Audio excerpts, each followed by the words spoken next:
जय गुरुदेव। शक्तिपात कुंडलिनी महायोग भाग 39 से आगे। अपान शक्ति में प्राणों की आहुति देने के लिए प्राण को नीचे उतारना पड़ेगा और उसको आधार चक्र में ले जाकर अपान से मिलाना पड़ेगा। ये क्रिया पूरक और अंदर के कुंभक करने से भी सिद्ध हो जाती है। श्वास को फुसफुस लंग्स में धीरे धीरे परंतु दबाव के साथ खींचकर पूरक करना पड़ता है। फिर कंठ का संकोचन करके जलंधर बंद द्वारा वायु को जोर से नीचे दबाया जाता है।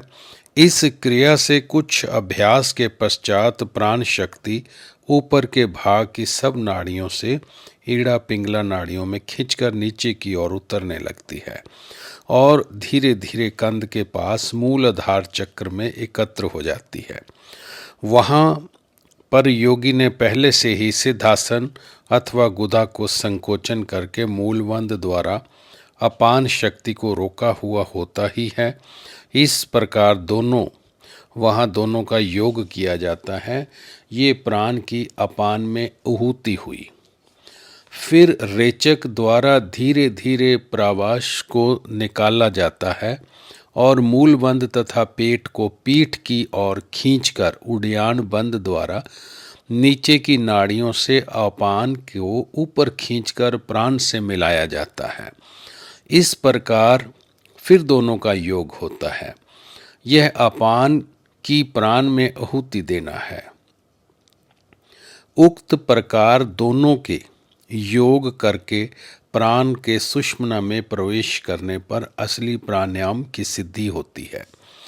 तदंतर 12 कुंभक करके श्वास प्रवास की गति रोक दी जाती है, जिससे प्राण और अपान दोनों अपना अपना वार्य कार्य त्याग कर अंतर्मुख होने लगते हैं, जैसा कि मृत्यु के पूर्व दम घुटने से होता है, और दोनों अपने अपने स्वरूप को त्याग कर लय होने लगते हैं।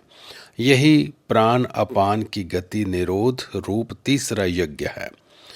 चौथे केवल कुंभक के सिद्ध होने पर श्वास प्रवास किसी भी अवस्था में स्वयं रुकने लगते हैं और श्वास गति का निरोध होने से प्राण शक्ति का निरोध होता है। पांचों प्राणों का निरोध होने से शरीर का समस्त व्यापार रुककर प्राण में समष्टि उत्थान होता है और समाधि लगने लगती है। ऐसे योगी मिताहार करके दीर्घ काल तक समाधि का आनंद लेते हैं। यही प्राणों में आहुति देना है। इस चौथे का तीसरे में इतना भेद है कि केवल कुंभक में प्राण सब चक्रों में एकदम विलीन होने लगेगा। इन चारों की रीतियों से प्राण सुषुम्ना में चढ़ता है। शक्ति के जागकर क्रियावती होने पर चारों प्रकार के प्राणायाम बिना यत्न के अर्थात श्वास प्रवास की गति का आधार लिए बिना ही सिद्ध होने लगते हैं। श्रीमद् शंकराचार्य जी ने योग तारावली में केवल कुंभक का सुंदर वर्णन किया है।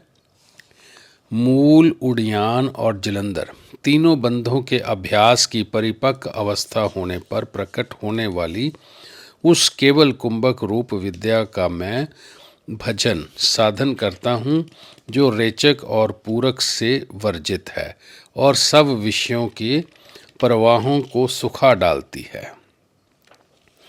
केवल कुंभक के द्वारा खींचा हुआ प्राण जो जागी हुई कुंडलिनी के भोजन उपरांत शेष बच गया है, धीरे धीरे सुषुम्ना के पश्चिम मार्ग द्वारा विष्णुपद स्वरूप अंतराल में लय हो जाता है, अर्थात सहस्रार में चढ़कर परब्रह्म में लय हो जाता है। तब सुषुम्ना के मार्ग का भेद होने से चित्त की लय अवस्था आती है।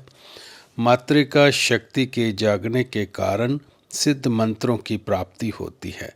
मातृका शक्ति कुंडलिनी का वह स्वरूप है जिसमें शब्द और पदों की रचना सहित आकार से शिकार तक वर्णमाला वैखर वाणी द्वारा प्रकट होती है। इसलिए कुंडलिनी को सरस्वती भी कहते हैं।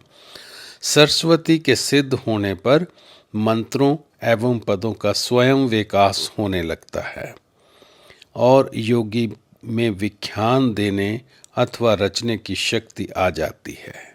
जय गुरुदेव।